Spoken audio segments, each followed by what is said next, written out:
Bonjour à tous, donc aujourd'hui on se retrouve pour une petite vidéo pour apprendre à multiplier un nombre entier par une fraction et voir quelles sont les règles de calcul qu'on peut mettre en œuvre pour réussir à faire à trouver le résultat.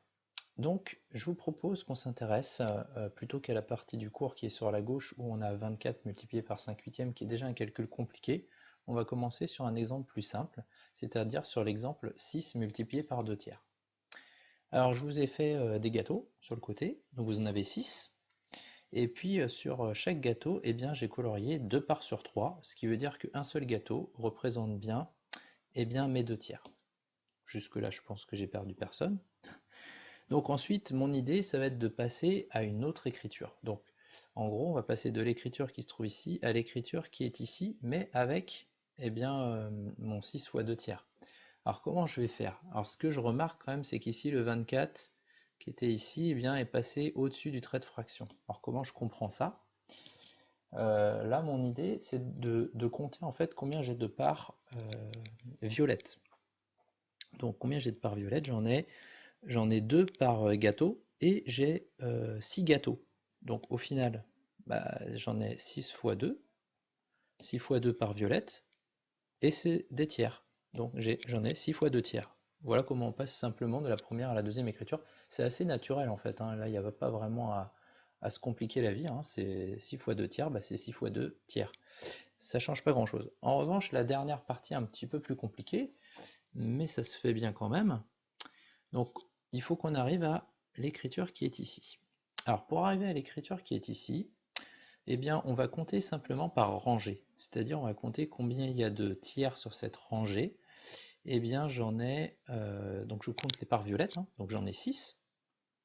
6, et c'est toujours des tiers ces parts-là, hein, donc elles n'ont pas changé de taille, ce sont toujours des tiers, donc j'en ai 6 tiers.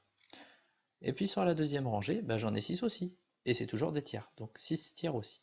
Donc au final, j'en ai 6 tiers en haut, 6 tiers en bas, donc j'ai 6 tiers 2 fois, donc fois 2. J'ai 6 tiers fois 2. Et donc j'ai bien montré ma dernière égalité. Donc en fait, c'est pas si compliqué que ça. Maintenant, vous allez me dire à quoi ça sert, pourquoi on transforme ça.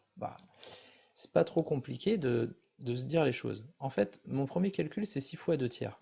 Et quand je veux faire directement le calcul comme ça, je sais pas trop comment faire, parce que 2 tiers, je sais pas combien ça fait. Ça tombe pas juste, 2 tiers, c'est pas un truc, par exemple comme un demi, je sais que c'est 0,5. 2 tiers, ça tombe pas juste. Donc ça va être plus compliqué, je vais être embêté pour faire mon calcul. Donc, j'ai deux choix. Soit, alors premier choix, on va faire premier choix, petit 1. Soit j'utilise ma première égalité, c'est-à-dire le 6 fois 2 sur 3 pour faire le calcul. Donc dans ce cas-là, d'accord, pour être bien clair, hein, on est passé de là à là. Donc ça c'est égal, hein, donc j'utilise cette écriture pour faire mon calcul. Donc j'ai 6 fois 2, ça va, ça fait 12. Et donc c'est 12 tiers.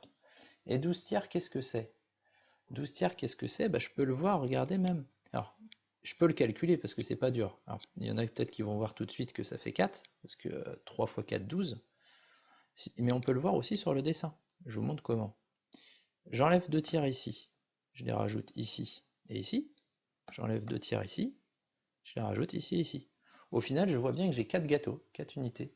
Et je le vois par le calcul, parce que tout simplement, 12 divisé par 3, ça fait 4. Je vous propose une deuxième méthode, parce qu'elle est intéressante aussi, surtout quand on a des calculs compliqués. Donc, je vais passer directement avec ma dernière écriture, donc j'ai 6 tiers fois 2. Donc, je transforme l'écriture qui est là en l'écriture 6 tiers fois 2, parce que j'ai compris que je pouvais mettre le tiers où je voulais. Donc j'ai 6 tiers fois 2. Et bien là encore, c'est facile, parce que 6 tiers, ça fait combien 6 tiers? 6 tiers, c'est ni plus ni moins que 2 unités, parce que dans 6, j'ai 2 fois 3. Donc ça fait 2. Donc au final, il me reste à faire 2 fois 2, et 2 fois 2, ça fait 4. Et je obtiens mon résultat. Voilà, alors après ça s'applique sur des calculs plus compliqués. Je vais le faire en vert. Alors il faut se rappeler que c'est quand même des exercices de niveau 4, hein, c'est-à-dire que c'est assez calculatoire. Prenons par exemple 42 multiplié par 4 septièmes. Voilà un calcul un petit peu pénible déjà.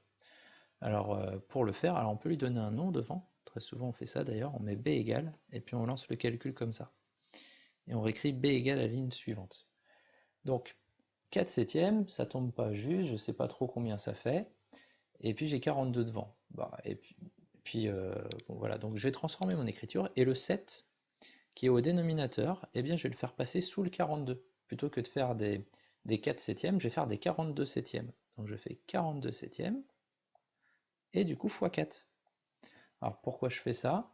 Bah tout simplement parce que 42 est dans la table de 7. Tout le monde sait ça. Du coup, bah, c'est facile à faire comme calcul. Alors je repars ici, b égale, et je vais faire mon 42 divisé par 7. Donc dans 42, combien de fois 7? Bon, vous avez la réponse, c'est 6. Et ensuite, il ne me reste plus qu'à faire x4. Et donc, b égale 6 x 4, 24. Et bien voilà, c'est terminé. J'espère que cette vidéo vous aura plu et je vous dis à très bientôt sur Math et 4.